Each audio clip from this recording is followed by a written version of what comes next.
it's time we talk about the underlying source of self-harm that is ingrained in sex work, and often swept under the rug by two main extremes. One of the extremes is, I'm sure everyone has heard of it, the labeling, the thought, the whore, the slut, the list goes on. um, there's a term for it and a definition in pretty much every language.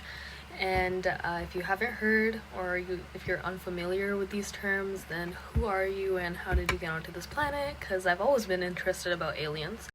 Now, the other extreme is often combative to the first, where it's labeled as feminism, in which it's somehow empowering for women to go down this line of work in a form of doing what I want with my body.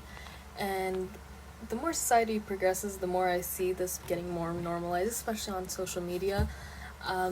It's something I don't understand. Like, in a sense, yeah, you can do anything with your body, just like you can slit your wrist or jump off a bridge or fall in love with Ben Shapiro.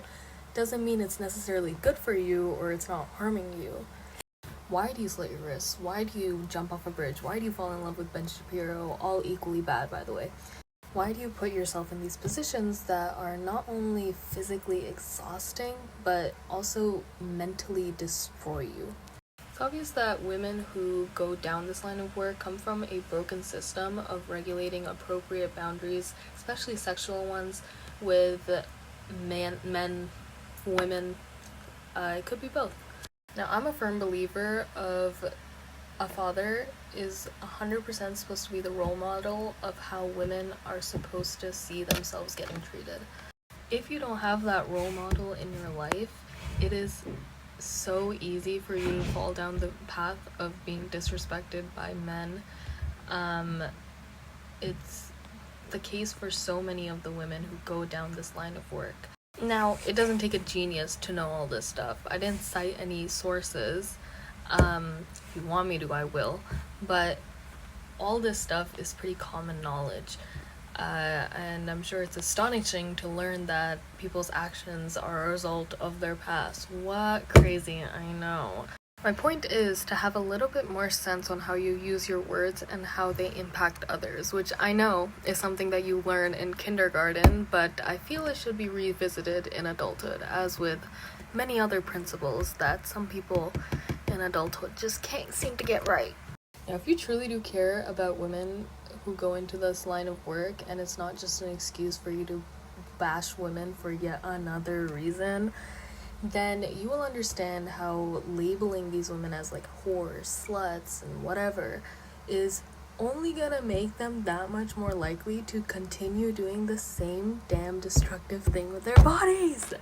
Women that are labeled like this are pushed so far back in society in a corner, more than they already were because of whatever they endured in their life to push them to that point. Instead of getting them the help that they deserve, they are told that they are undeserving of love or any kind of respect, only further pushing them down that hole of this very sexual and horrible way of self-harm. They go down this self-destructive hole where they are not allowed to have any sort of opinion on how they should be treated, on how they deserve to be treated, and it is simply actually you have no right to respect anymore. I mean, just look at Mia Khalifa. She was in the sex industry for 3 months. 3 months. That's it. And now she has countlessly said that she wants to move on with this time of her life. She's not proud of it. She doesn't want to be labeled with it anymore. And what does the sex industry do? What does the world do? What does the internet do? Actually, you're not deserving of respect anymore. You brought this on yourself, and you cannot change because you are a whore, you are a slut, and you will always be this way.